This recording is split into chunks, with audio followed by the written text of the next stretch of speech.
Assalamualaikum warahmatullahi wabarakatuh. Kembali lagi ke segmen monolog, di mana Bang Pet akan membawakan sebuah kisah dari sebuah keluarga pelaku pesugihan. Kisah ini nyata dan dikirimkan oleh penonton Bang Pet yang sama dengan pengirim kisah Dukuh Sewu Teluh, yaitu Bang Oji Pamungkas. Lantas, bagaimanakah kengerian kisah-kisah yang terjadi di Dukuh Sewu Teluh ini? Simak video ini ya, dan selamat datang dalam segmen monolog yang berjudul Pengabdi Sendang Iblis.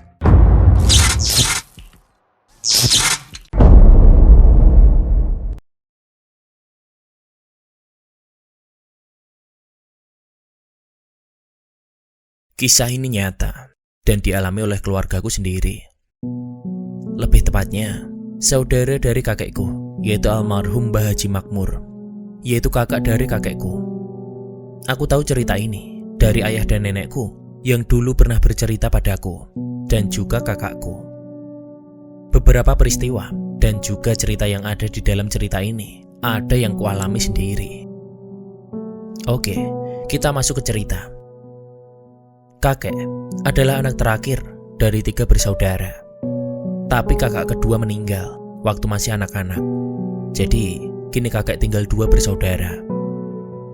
Bisa dibilang, keluarga kakek buyut kami adalah orang paling kaya di kampung pada masanya. Hampir 40% lahan sawah yang ada di kampung kami adalah milik kakek buyut kami. Mbah Buyut juga punya peternakan kerbau, sehingga banyak warga yang bekerja ke Mbah Buyut. Ada yang sebagai petani dan juga sebagai buruh angon. Sejak muda, keseharian kakekku dan juga Mbah Makmur memang berbeda. Kakekku sendiri lebih suka bertani dan ikut merawat kerbau Mbah Buyut, sehingga kakek bisa mendapatkan bagian ketika mau panen, ataupun juga dapat bagian ketika kerbaunya beranak.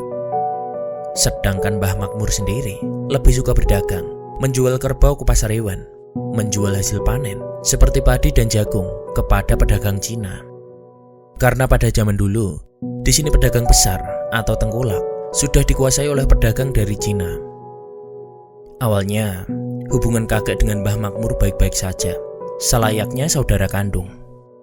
Namun semua berubah ketika Mbah Makmur mulai menjadi pedagang kerbau. Mbah Makmur minta bagian sawah yang paling subur dan juga tanah yang paling luas. Bahkan, kerbau milik Mbah Buyut pun banyak yang ia jual tanpa sepengetahuan Mbah Buyut. Karena kakekku sendiri tahu kalau watak Mbah Makmur memang sangat keras. Kakek pun cuma bisa diam saja ketika melihat kelakuan Mbah Makmur. Sehingga kakek cuma kebagian 7 ekor kerbau yang termasuk 2 diantaranya juga masih anakan. Itu pun adalah hasil kerbau upah kakek dari merawat kerbau Mbah Buyut. Dan juga tanah yang tak lebih dari 4 hektar. Bahkan, keserakahan Mbah Makmur tak cukup sampai di situ. Setiap kali kakek menjual kerbau ke Mbah Makmur, selalu ia beli dengan harga yang murah. Pernah sekali, karena Mbah Makmur menawar dengan harga yang terlalu murah, kakek pun menjual kerbau ke pedagang lain yang bukan asli warga kampungnya. Di sini, karena Mbah Makmur tahu, Mbah Makmur pun langsung mengancam kakek. "Apa kamu pengen? Kerbaumu mati semua. Kok berani-beraninya kamu jual kerbau tidak ke saya?" ucap Mbah Makmur. Tapi Mbah Makmur memang tak pernah main-main dengan semua ucapannya. Setelah beberapa minggu berlalu, ada 2 ekor kerbau kakek yang saat itu mau beranak, dan keduanya mati ketika mau melahirkan. Keserakaan Mbah Makmur pun berlanjut ketika Mbah Buyut meninggal. Rumah yang ditempati Mbah Buyut dan juga tanah bekas kandang kerbau pun semua dikuasai oleh Mbah Makmur tanpa ada pembicaraan apapun dengan kakek. Di sini, kakek hanya bisa diam. Dia lebih baik mengalah daripada harus ribut dengan sang kakak. Singkat cerita, selang 2 tahun kematian Mbah Buyut, kakekku pun akhirnya menikah dengan nenek yang bukan warga asli sini. Nenek adalah desa tetangga. Singkatnya, setelah mereka menikah, kakek pun mempunyai 6 orang anak yang termasuk dengan bapakku. Sedangkan Mbah Makmur sendiri mempunyai 5 anak sebelum akhirnya 1 anaknya meninggal. Memang orang zaman dulu punya anak selalu banyak. Dan dari sinilah kekejaman Mbah Makmur mulai lebih menjadi-jadi. Peristiwa ini bermula ketika ada sebuah wabah penyakit atau pagebluk yang menyerang desa itu. Terutama lebih menyerang ke hewan ternak, salah satunya adalah kerbau. Banyak kerbau milik warga mati secara tiba-tiba, juga termasuk milik Mbah Makmur. Tentu saja Mbah Makmur sebagai pedagang kerbau merasakan dampak luar biasa. Karena adanya pagebluk ini, puluhan kerbau miliknya mati, yang tentu juga kerugiannya tak sedikit. Dampak dari wabah penyakit ini pun juga tentu dirasakan oleh para pedagang lain di pasar. Singkatnya, di pasar hewan ternak, Mbah Makmur dan temannya saling bercerita tentang keluh kesah atas kejadian wabah penyakit ini. Setelah dirasa waktunya untuk pasar tutup dan mereka pulang, Mbah Makmur pun bergegas untuk pulang. Tapi di jalan, ia dicegat oleh temannya, yaitu Mbah Kardi, untuk sekedar berbincang. Mbah Kardi juga adalah salah satu peternak yang merasakan kerugian yang cukup besar. Inti dari perbincangan mereka saat itu adalah Mbah Kardi mengajak Mbah Makmur untuk mengambil pesugihan dari sebuah sendang yang berada di daerah P tersebut.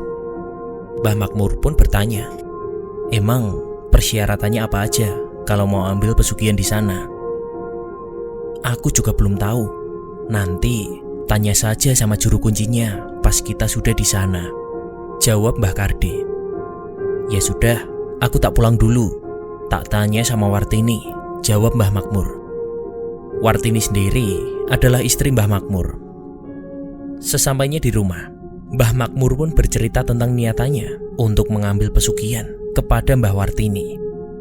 Dan setelah Mbah Wartini setuju, akhirnya Mbah Makmur pun kembali menemui Mbah Kardi untuk mengatur waktu kapan mereka akan datang ke sendang itu. Setelah tiba waktu yang disepakati untuk mendatangi sendang itu, berangkatlah mereka berdua dengan menaiki sepeda ontel masing-masing. Karena memang zaman dulu belum ada sepeda motor, hanya ada sepeda ontel. Itu pun sudah termasuk barang mewah dan hanya orang tertentu yang punya. Setelah beberapa jam berlalu, sampailah mereka ke sendang itu dan bertemulah dengan sang juru kunci dari sendang tersebut. Mereka langsung bertanya apa saja syaratnya dan apa juga resikonya jika mau mengambil pesugihan di tempat itu. Di sini, juru kunci itu pun menjelaskan jika resiko yang harus dikorbankan untuk mengambil pesugihan tersebut sangat-sangatlah berat. Ada dua pilihan. Yang pertama, ia harus mengorbankan anak atau keturunannya. Yang kedua adalah si pengambil pesugihan yang akan menjadi tumbalnya sendiri.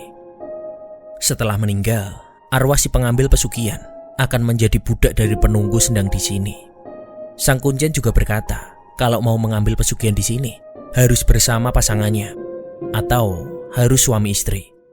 Dan ditambah lagi, walaupun dalam kesepakatan mau mengorbankan diri sendiri sebagai tumbal, tetap saja mereka harus mengorbankan salah satu anak mereka untuk menjadi tumbal di sini.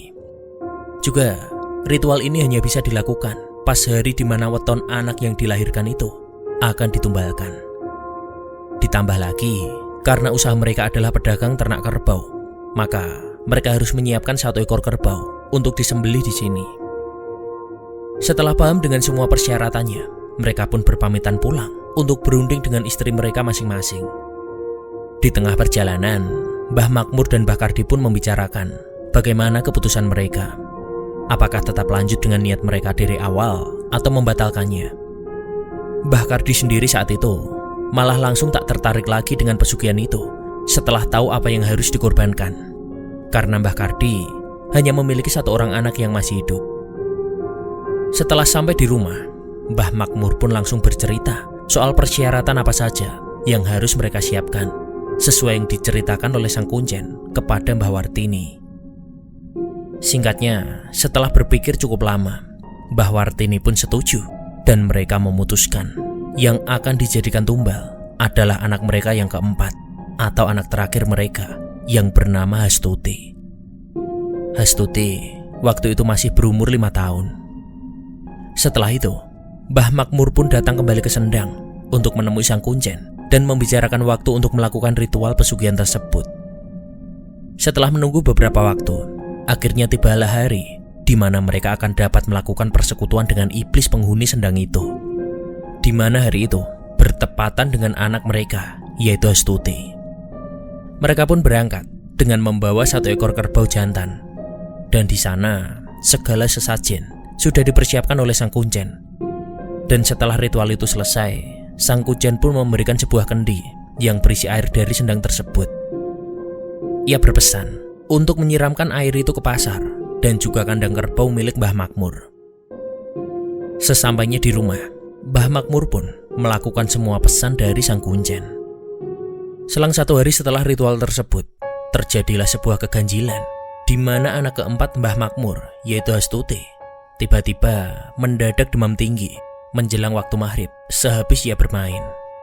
Tiba-tiba ia menjerit-jerit dan sesekali ia berteriak, "Ada ular! Ada ular! Aku nggak mau!" Karena teriakan Astuti yang begitu keras membuat tetangga berkerumun untuk melihat apa yang terjadi. Kakekku pun juga datang pada hari itu setelah diberitahu tetangga, karena rumah kakek dan Mbah Makmur yang jaraknya lumayan jauh. Setibanya di sana, kakek melihat kondisi Astuti yang terduduk lemah di pangkuan ibunya. Dengan bercucuran keringat, matanya selalu melirik ke kanan kiri, dan bibir yang hanya bisa bergetar seakan menahan rasa takut yang luar biasa. Sempat ada tetangga yang mengusulkan untuk mendatangkan seorang ahli pengobatan, tapi usulan tersebut ditolak oleh Mbah Makmur. Mbah Makmur pun, ia malah terlihat tenang dan juga berucap, "Tidak usah, ini saya minumkan kopi saja sudah cukup. Besok Astuti pasti ya akan baikan," ucap Mbah Makmur. Sebenarnya, para tetangga dan kakek pun sudah merasa ada yang tidak beres dengan sikap Mbah Makmur yang begitu tenang ketika melihat anaknya sedang sekarat. Sedangkan Mbah Wartini hanya memangku Astuti dan sesekali mengusap keringat yang terus mengucur dari kepala Astuti. Juga tanpa ada perasaan khawatir sedikit pun dari wajah Mbah Wartini. Karena kakekku semasa mudanya pernah belajar ilmu kebatinan, ia juga merasa ada yang aneh dengan rumah Mbah Makmur waktu itu. Hawanya terasa pengap, panas, dan seakan ada suara-suara bisikan, tapi tak begitu jelas. Melihat kejanggalan itu, kakek pun berinisiatif untuk menemui temannya yang dulu sama-sama pernah belajar ilmu kebatinan, yaitu Mbah Karto. Karena Mbah Kartolah yang sampai saat itu masih mendalami ilmu kebatinan, sehingga ia jauh lebih paham akan hal-hal gaib. Ya, betul sekali, Mbah Karto yang Bang Bet maksud adalah orang yang sama yang ada dalam cerita Dukuh Sewu Teluh. Buat teman-teman yang belum menonton video itu, pasti belum tahu tentang betapa saktinya Mbah Karto. Oke, lanjut ke cerita. Singkatnya, sampailah kakek dan Mbah Karto di halaman depan rumah Mbah Makmur. Tapi Mbah Karto tak maksud dan cuma bilang ke kakek, "Sudah, gak usah masuk. Mending ayo pulang saja."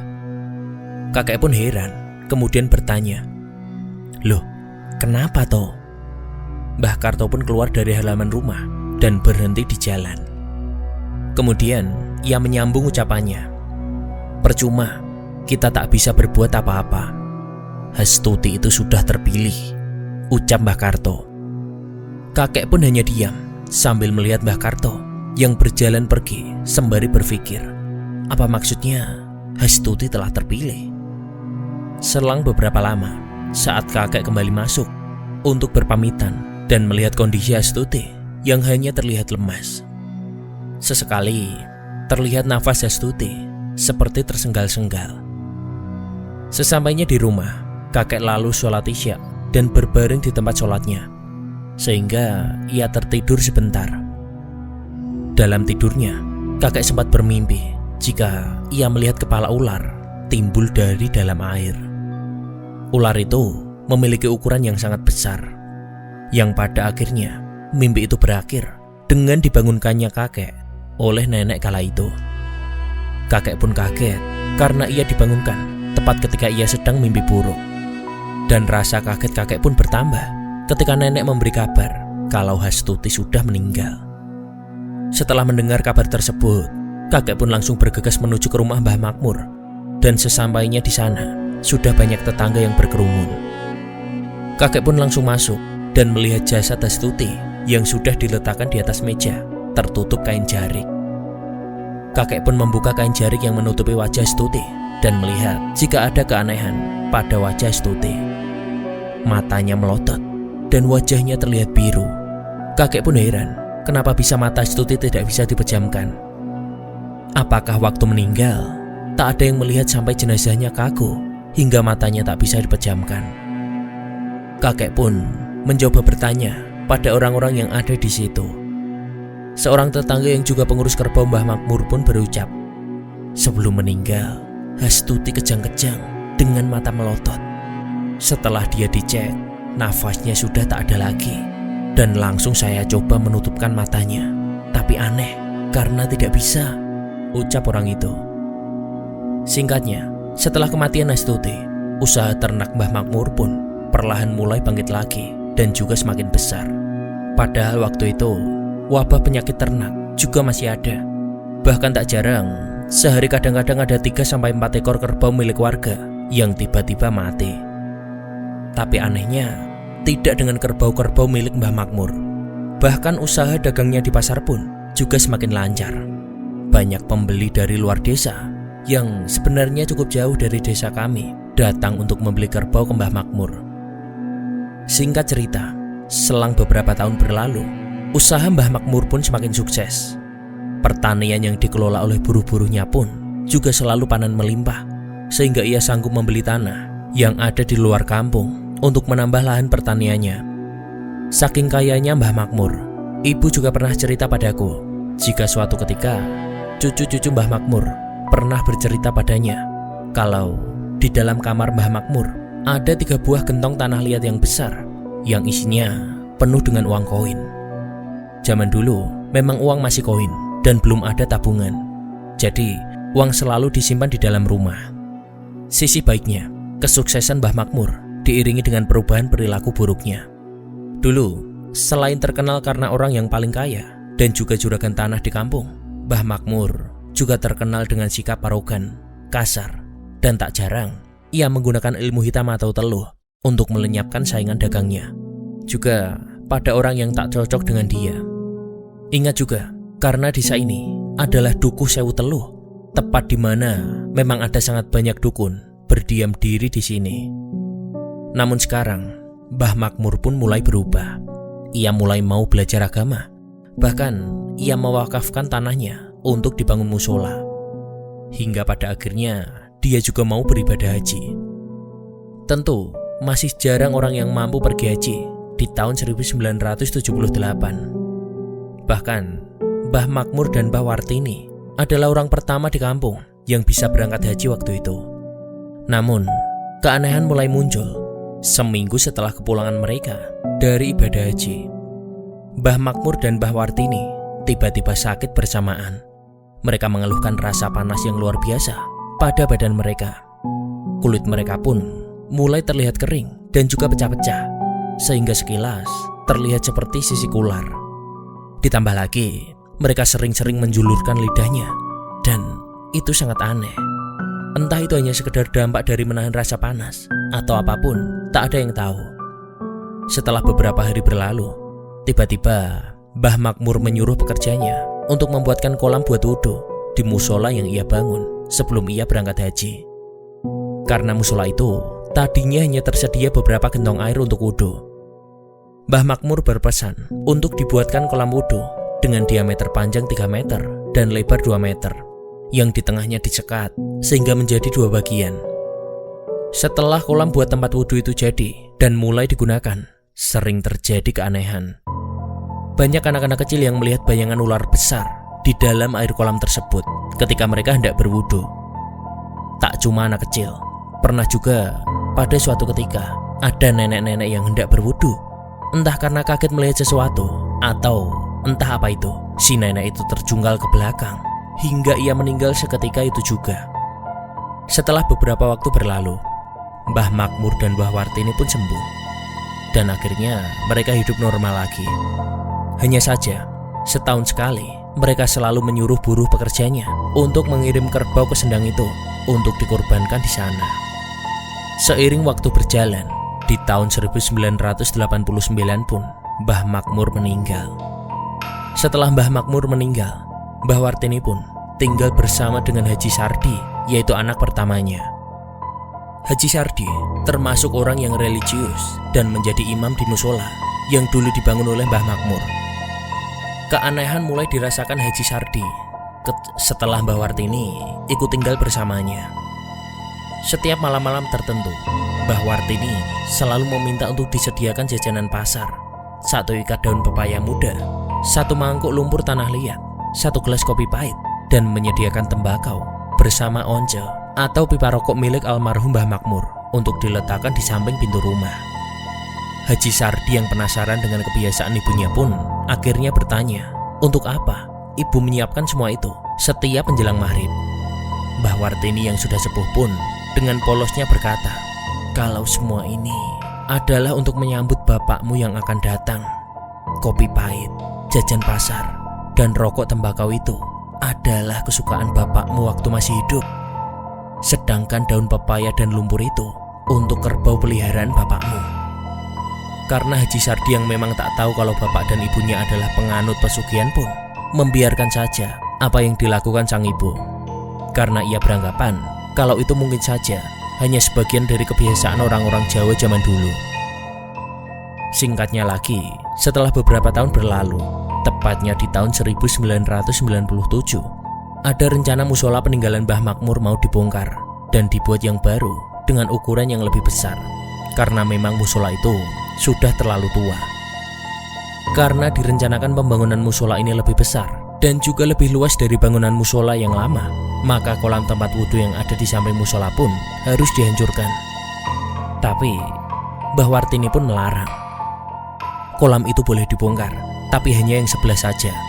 Yang sebelah harus tetap dibiarkan, karena memang kolam itu ada 2. Haji Sardi sempat menjelaskan alasan kenapa kedua kolam tersebut harus dibongkar, karena memang mau diganti dengan keran yang lebih modern.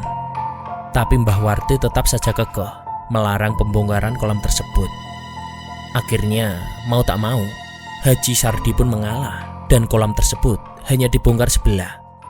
Sementara yang sebelah masih dibiarkan saja, bahkan sampai sekarang. Setelah pembongkaran kolam tersebut pun kembali terjadi keanehan.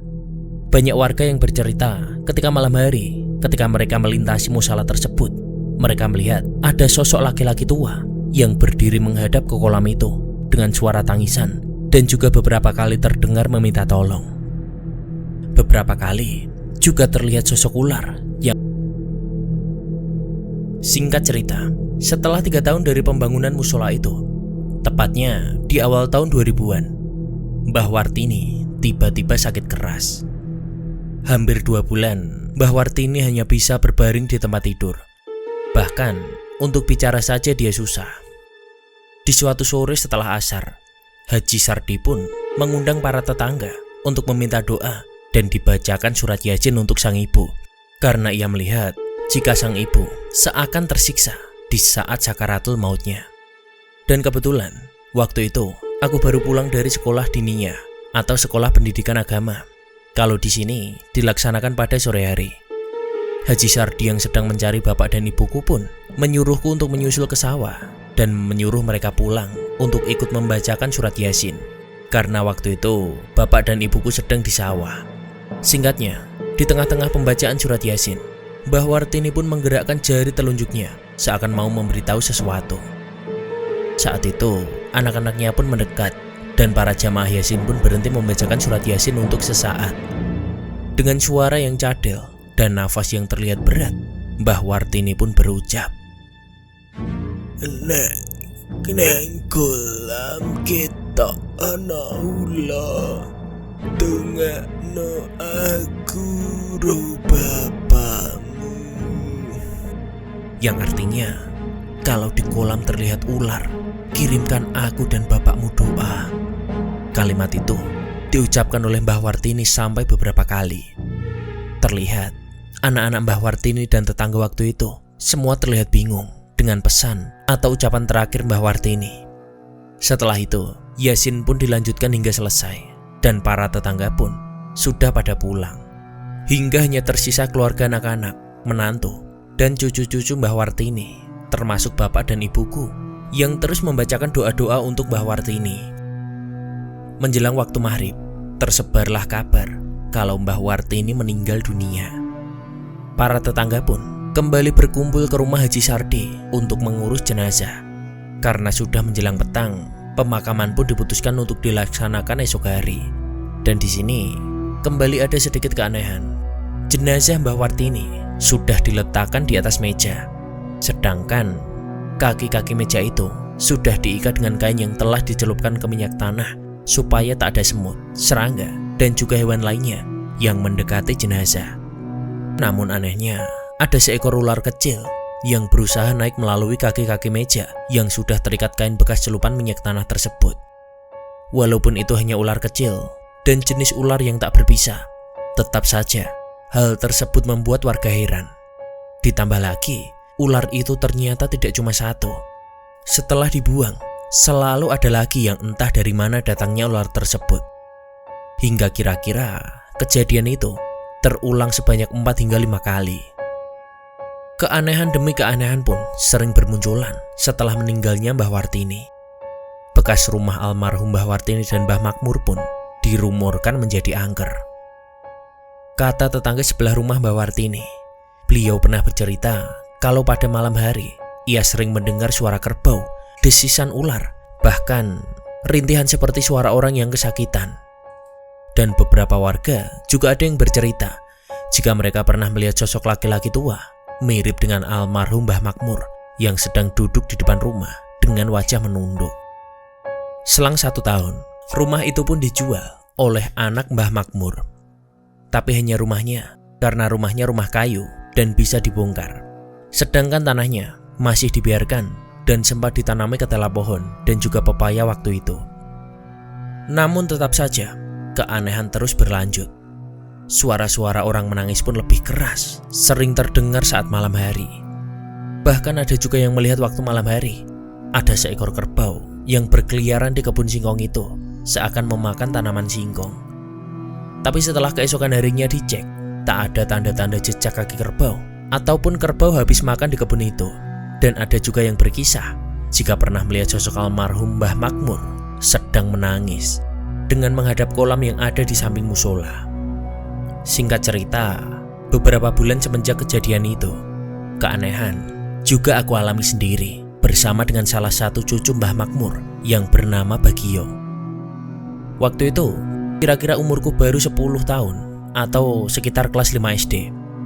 Sepulang sekolah dinia, aku dan Bagio bersama dengan anak-anak yang lain sedang bermain. Karena waktu itu hari Kamis, aku dan Bagio pun janjian jika nanti setelah bermain kami mau ziarah ke kuburan kakek dan nenek. Singkat cerita, setelah selesai main, kami pun pulang dan siap-siap berangkat ke kuburan. Waktu itu kira-kira baru jam 5 lebih sedikit. Namun karena cuaca mendung, langit terlihat lebih gelap dari biasanya. Setelah sampai ke kuburan, aku pun langsung menuju ke makam kakekku. Sedangkan Bagio langsung ke makam Mbah Makmur dan juga Mbah Wartini yang memang bersebelahan. Singkatnya, aku selesai membaca tahlil terlebih dahulu, sedangkan Bagio sendiri masih di dalam area kuburan. Aku menunggu di gapura masuk pemakaman yang hanya terbuat dari kayu.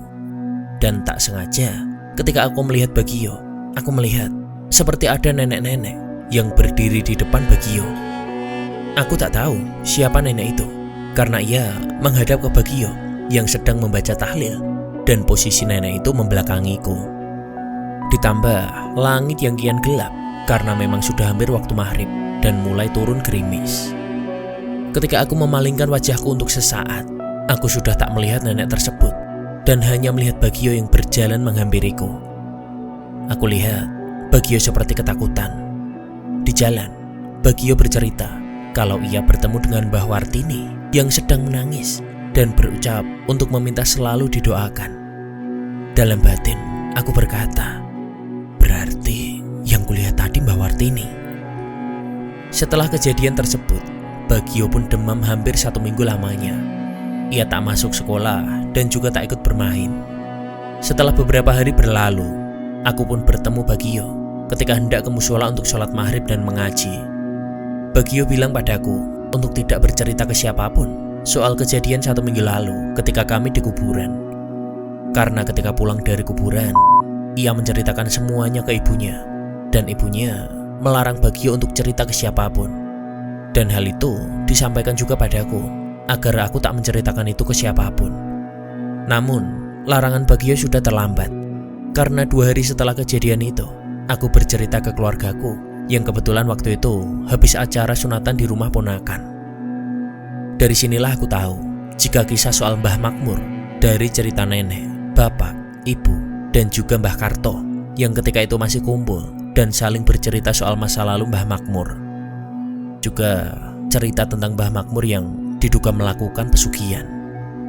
Selang beberapa tahun berlalu, aku sudah lulus SMA dan bekerja di luar kota. Karena sedang libur panjang, aku pun pulang ke desa. Suatu hari, aku dan beberapa temanku, termasuk Bagio, sengaja jalan-jalan ke salah satu tempat wisata yang berada di daerah P. Tiba-tiba, Bagio menghampiriku, yang memang waktu itu sedang duduk terpisah dari teman-teman karena habis menerima telepon. Entah apa sebabnya, tiba-tiba Bagio berucap, "Bro, kapan-kapan nyoba ke Sendang Wek, yuk." Waktu itu, aku tidak tahu apa maksud ucapan Bagio, karena Sendang itu bukanlah tempat wisata, dan aku pun waktu itu lupa kalau ada Sendang di daerah P. Sendang itu wisata apa dan di mana tempatnya? Tanyaku padanya. Bagio sambil tersenyum berkata, "Tempat pesugihan." Seketika, aku teringat cerita tentang almarhum Mbah Makmur. Sejenak aku diam dan berpikir, kenapa tiba-tiba Bagio mengajak aku ke sana? "Emang kamu tahu tempatnya?" Tanyaku padanya. "Gampang, besok aku akan cari informasi soal tempatnya. Toh, kita juga bisa tanya masyarakat di situ. Pasti juga pada tahu," jawab Bagio.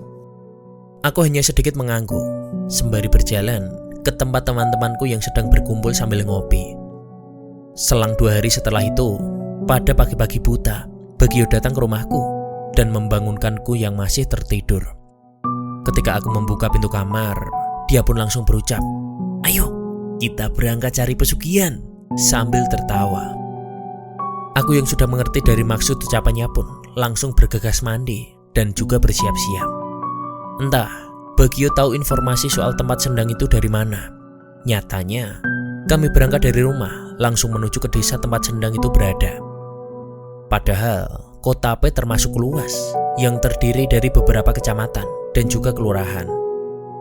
Setelah sampai di desa itu, barulah kami bertanya kepada seorang penjual kopi sambil istirahat karena memang perjalanan menggunakan motor membutuhkan waktu hampir 1,5 jam karena memang jalannya memutar dari desa kami. Dan untuk nama desa ini, maaf, aku tak bisa menyebutkan. Ternyata tempatnya sudah dekat karena lokasi Sendangnya ternyata ada di luar bagian sisi timur kampung. Setelah kami tahu lokasinya dan merasa cukup istirahat, kami pun segera berpamitan untuk lanjut jalan. Ketika kami hendak menaiki motor, tiba-tiba Ibu Darmi, si pemilik warung berucap, "Jangan nekat, nak. Ingatlah keluargamu." Aku pun menjawab, "Iya, Bu," sambil tersenyum. Kira-kira setelah 5 menit perjalanan, sampailah kami ke tempat tersebut. Ternyata tempatnya tak seperti yang kupikirkan. Dalam pikiranku sebelumnya, Sendangnya berukuran besar dan ramai pengunjung. Tapi kenyataannya, ternyata Sendang itu hanya berukuran tak lebih dari 12 kali 12 meter. Di bagian sisi selatan Sendang itu, ada sebuah pohon besar yang patah, sehingga batangnya hanya setinggi 2 meter.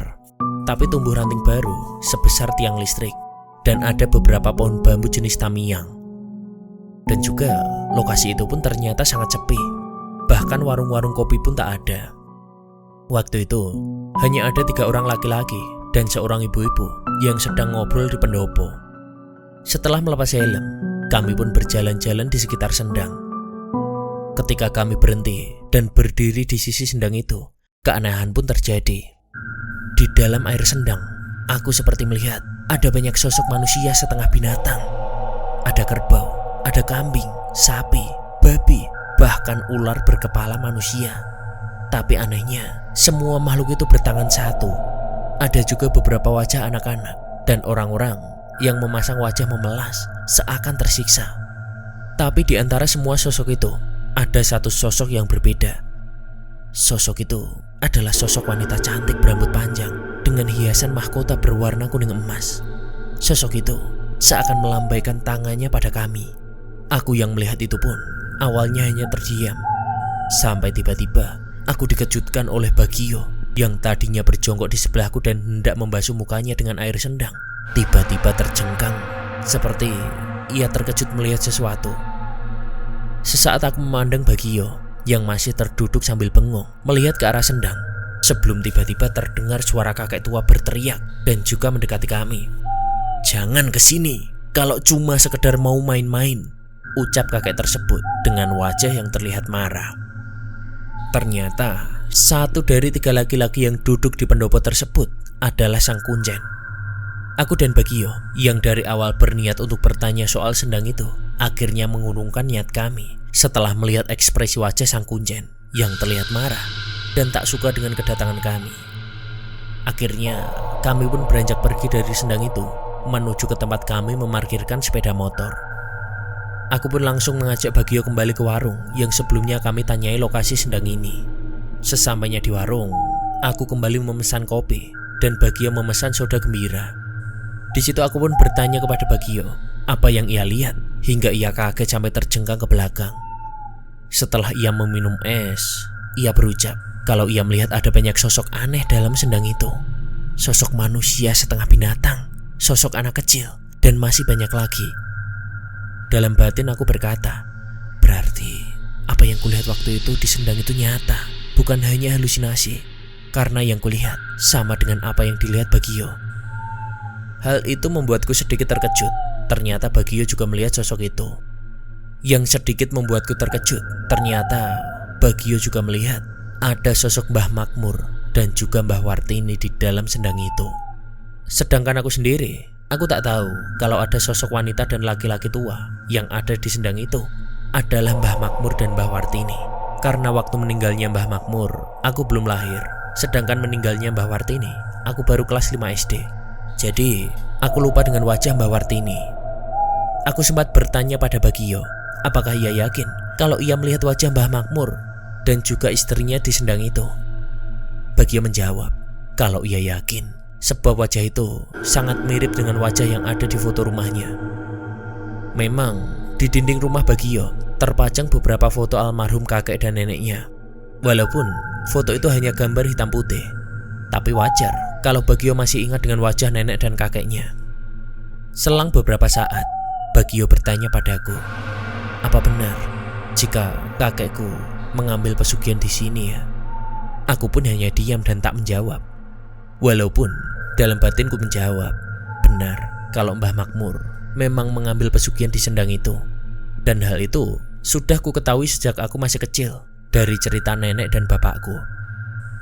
Aku sempat bertanya, kenapa Bagio bisa kepikiran untuk mengajakku ke sini. Dan ia pun ternyata sama sepertiku. Sejak kecil, ia sudah sering mendengar cerita, entah itu perbincangan dari keluarganya atau dari para tetangga, soal kakeknya yang mengambil pesugihan di sendang itu. Dan dia mengajak ke sini. Ternyata ia hanya berniat membuktikan kebenaran tersebut. Tiba-tiba, tanpa kami bertanya, Bu Darmi pun langsung menyahut obrolan kami.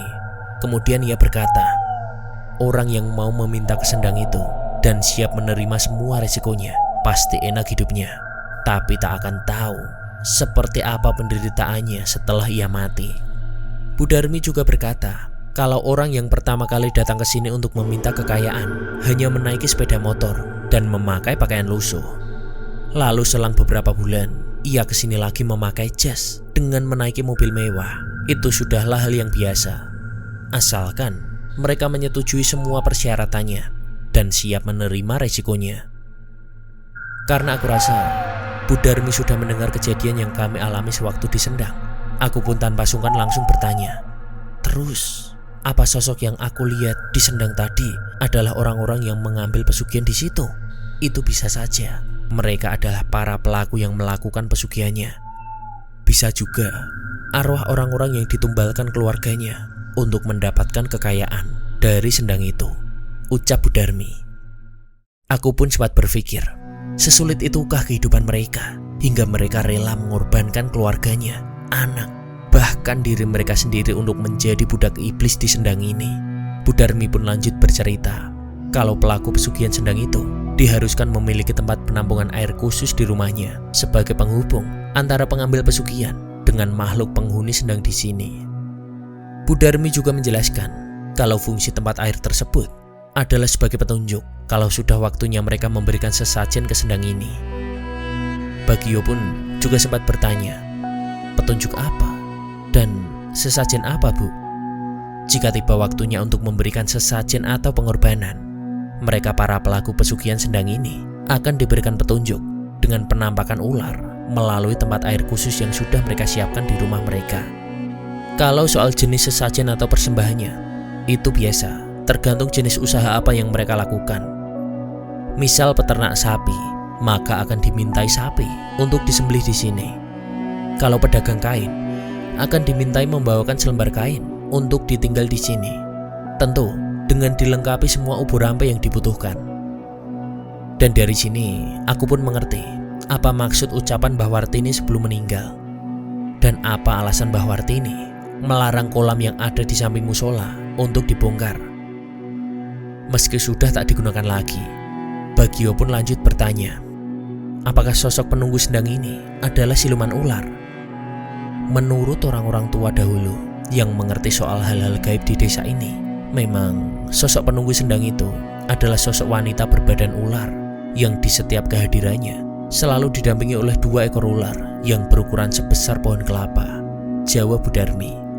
Bu Darmi juga menambahkan, masyarakat di sini percaya kalau di dalam sendang itu terdapat mulut gua yang sangat besar yang dipercaya sebagai pintu masuk untuk menuju ke kerajaan siluman ular tersebut.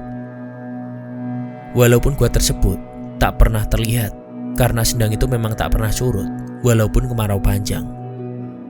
Bagio pun lanjut bertanya, terus apa akan ada dampak buruk bagi keturunan sang pengambil pesugihan setelahnya?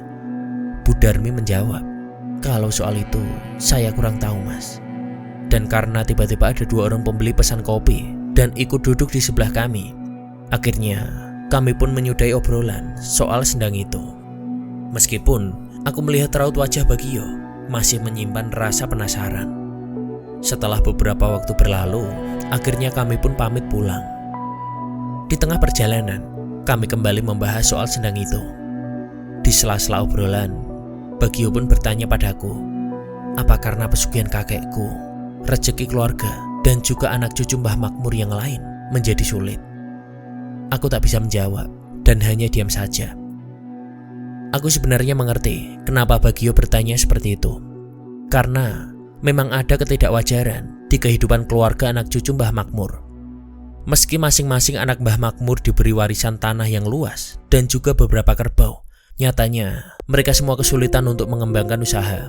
Walaupun sudah disediakan banyak modal oleh Mbah Makmur, seperti Mbah Sardi sendiri yang hanya memiliki 1 orang anak bernama Nur Wahid yang membuka toko sembako dengan modal hasil menjual tanah warisan dari Mbah Makmur. Walaupun toko tersebut terlihat selalu ramai dan tanah yang luas, sudah dipastikan hasil pertanian yang melimpah, tapi kenyataannya dia tetap terlilit banyak hutang di bank. Sedangkan di keluarga Bagio pun tak jauh berbeda. Meskipun orang tuanya juga mendapatkan warisan tanah yang sama luasnya, ditambah beberapa ternak kerbau, nyatanya keluarganya juga harus menjual tanah warisan untuk ongkos mendaftar menjadi anggota polisi. Dan itu semua pun dirasakan oleh semua anak cucu Mbah Makmur, yang seakan-akan mereka mengalami kesulitan untuk mengembangkan perekonomian mereka. Bisa dibilang, hanya ada 1 cucu Mbah Makmur yang sukses dalam kehidupannya, yaitu Kusdono, anak pertama Haji Slamet. Kusdono memiliki toko dan 2 warung bakso di Palembang.